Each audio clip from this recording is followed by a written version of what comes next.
เจริญพรออกตัวญาณโยมเนาะนี่เขามารูปหมอก อันนี้คือต้นสะเม็กเนาะต้นพักสะเม็กนี่งาม มันเถอะทะนี่คล้ายๆกับว่ามีคนมาดัดมายังที่ไฮไลท์ก็คือตัวนี้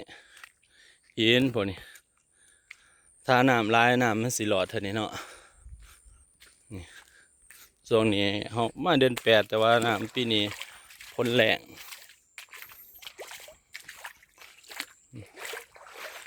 นี่สบายน้ำเบิดบ่อยากพี่อาบน้ำอยู่นี่ก็ได้เลย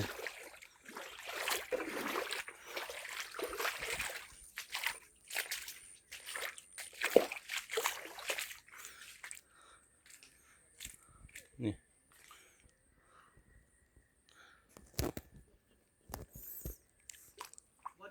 นี่แหละนี่แหละ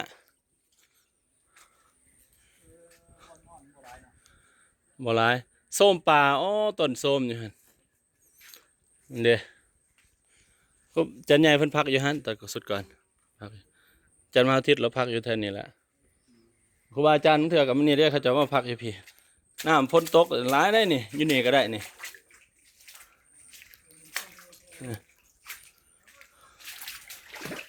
จูแฮกแน่ๆมาอาบน้ำอยู่พี่จูแฮกโอ้น้ำหลายแล้วแต่นี่เต็มเลยเต็มเลย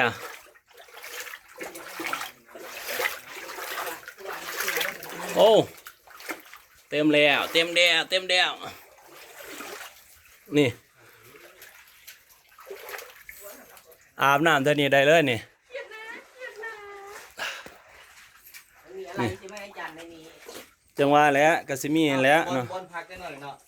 มันย้ำแรงพักได้อาจารย์นี่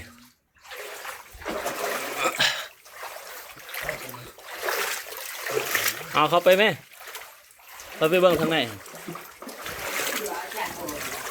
เอามันสุดแล้วหน่อยออกมามาถ่าย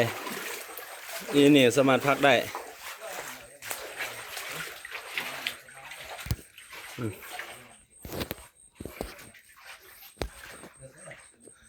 เนี่ยเขาจะนายพานเขาจะ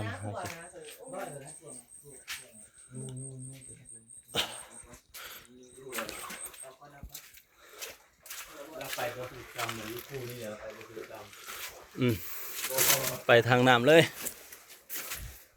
เนี่ยเขาไปทางผีมันเลยได้เนี่ย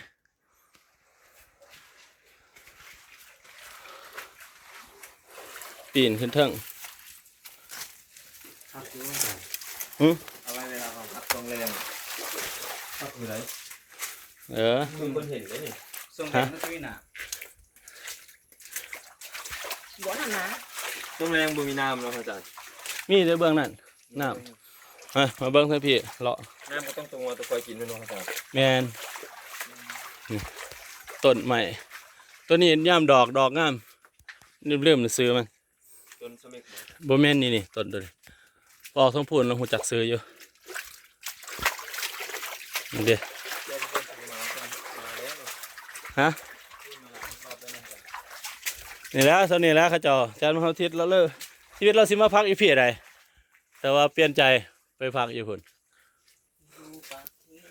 นี่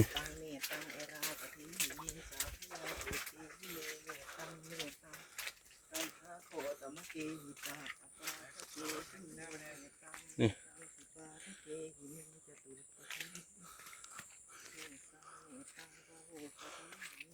ี่เดี๋ยวเขาเจ้าหาอยู่หากินมหาสุกรมหาสิยันเขาเจ้ามาพักอีพี่น้ำเต็มใช่ไหมนี่น้อยนี่เอาส้มนี่น้อยนี่ส้มปลาเมนนี่บกไหมนี่ต้นตัวนี้เอาต้นตัวนั้นเอาต้นใหญ่ที่นี่ต้นใหญ่ๆนี่อ๋อตัวนี้แหละเอ้ยดึงรถนั่นแหละเอาไปต้ม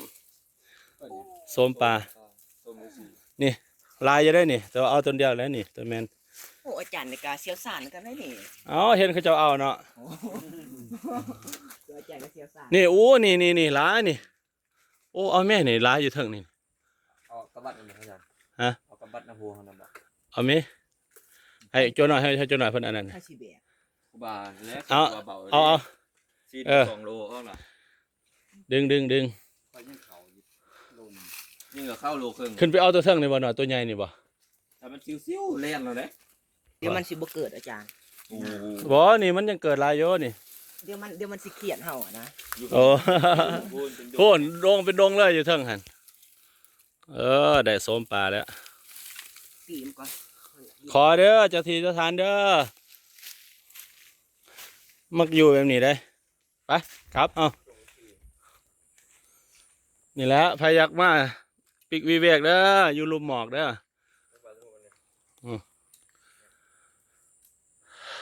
ลึกลับเท่านี่ทำนี่ลึกลับไปกลับเฮา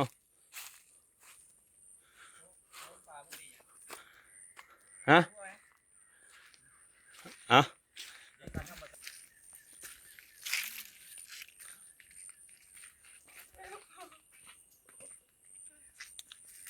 เนี่ย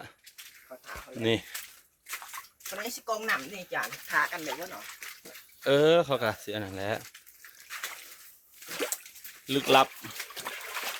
มาตุ้ไปปะกันบ่ได้เลย ข้างข้างมาแล้วมีกลุ่มของมิตรทัน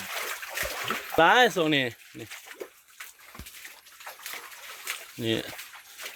จบคลิปเพจนี้เนาะเนี่ยแต่ก่อนอยู่นี้สวมลายนี่เขาลกมัดแหละเหลือแต่เบื้องนั้นโอ้